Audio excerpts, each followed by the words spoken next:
একই দিনে রোজা এবং ঈদ পালন করার আহ্বান জানালেন বাংলাদেশের বড় একজন রাজনৈতিক দলের পলিটিক্যাল লিডার। আমি তার নাম নাই নিলাম, আপনারা সবাই তাকে চিনে গেছেন অলরেডি।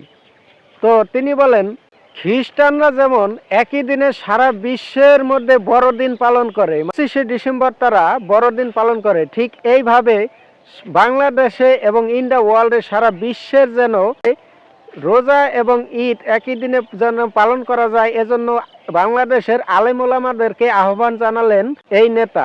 আমার প্রশ্ন হচ্ছে, ধর্ম সম্পর্কে কতটুকু জ্ঞান থাকলে মানুষ এই ধরনের কথা বলতে পারে?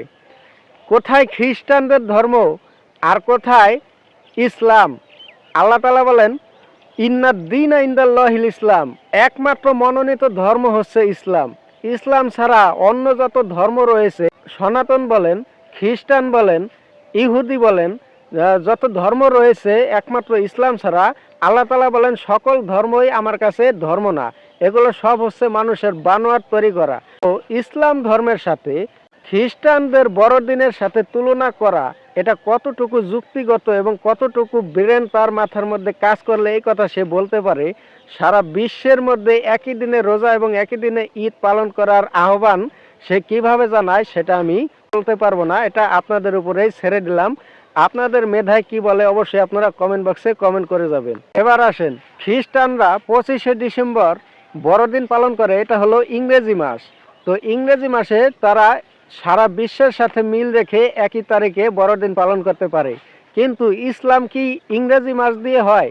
ইসলাম তো পালন করা হয় আরবি মাস দিয়ে। এখন আরবি মাস দিয়ে যদি ইসলাম পালন করা হয়, আরবি মাসের সম্পর্ক হচ্ছে সূর্যের সাথে। বাংলাদেশে যখন সকাল 8টা, তখন সৌদি আরবে ফজরের নামাজ পড়া হয়, অথবা ধরেন আমেরিকায় যখন বেলা 12টা, তখন বাংলাদেশে ভোর 6টা। তো এইভাবে আমার কথা অনুযায়ী একই দিনে রোজা এবং একই দিনে ঈদ তখনই পালন করা সম্ভব হবে যখন আপনি এই সূর্যটাকে সারা পৃথিবীর মধ্যে একই টাইমে উদয় করতে পারবেন।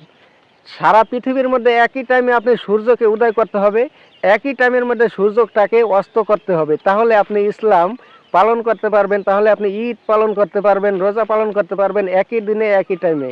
মূর্খের মতো কথা বললেই তো হবে না। তো বন্ধুরা, আমার কথায় যদি কোনো ভুল ত্রুটি থেকে থাকে অবশ্যই আপনারা এই ভুলগুলো মার্জনা করে নেবেন এবং চিন্তা ভাবনা করবেন আমার কথাগুলো কতটুকু যুক্তিগত এবং আমার কথা ঠিক আছে কিনা।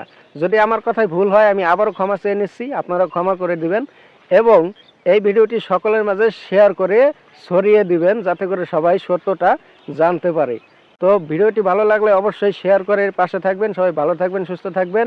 পবিত্র মাহে রমজানের শান্তি সকল মুমিন মুসলমানের উপর বিরাজ করুক। সবাই ভালো থাকবেন, সুস্থ থাকবেন। আল্লাহ হাফেজ।